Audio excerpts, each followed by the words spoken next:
Hello, welcome to my YouTube channel. If you are just coming across this page for the first time, what I simply do here is I answer questions relating to family law in Nigeria. I answer questions in a very simplified manner that you and I can understand. So what I want you to do before I go into today's video, what I want you to do is I want you to like this video, I want you to share, I want you to subscribe to this channel and turn on the notification bell so that you can get notified when I drop a new video.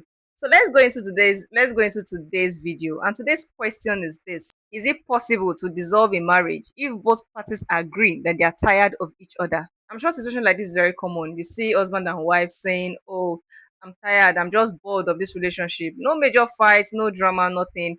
But they just said, "You know what? I'm tired of this person. I'm tired of my marriage, or maybe I've met somebody new, somebody interesting, and my spouse is no longer, this and that. It's no longer the fun person, or she's no longer the fun person I used to know before, and I want to dissolve this marriage. I want to dissolve this marriage. So, is this enough ground? Is this sufficient ground to approach the courts to dissolve this marriage? Short answer is no. But let me give you the long answer. Let me explain why.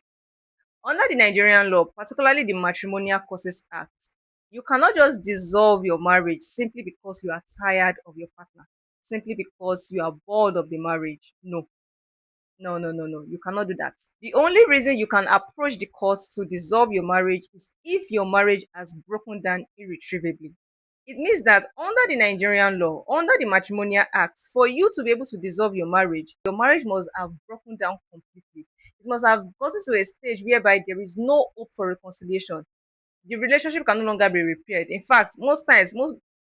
most cases, parties have gone their ways and they are living their independent lives. That is when you can approach the court to dissolve your marriage. And in such situation as well, you must be able to convince the court that your marriage has broken down. So you have a duty to convince the court that your marriage has broken down.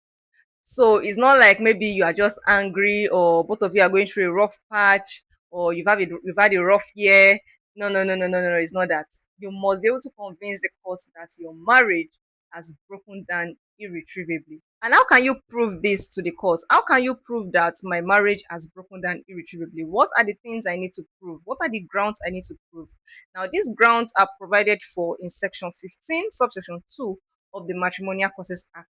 Now, meanwhile, if you want a copy of that act, just indicate in the comment section and I will send it to you. If you want a copy of the Matrimonial Causes Act, just indicate in the comment section and I will send you a copy. Back to my explanation. So, there are some grounds provided for in section 15, subsection 2 of the Matrimonial Causes Act. If you can prove one or more of those grounds, then you have a valid ground for divorce in Nigeria. Now, what are these grounds I must prove to be able to convince the court that my marriage has broken down irretrievably? I'll be listing these grounds in my next video, okay? So there will be a part 2 of this video. So what I want you to do again is to like, share, and subscribe to this channel and turn on your notification bell at least, if not for anything, to get the part 2 of this video. I'll see you in my next video where I explain the grounds you can rely on to dissolve your marriage in Nigeria. See you in my next video. Bye.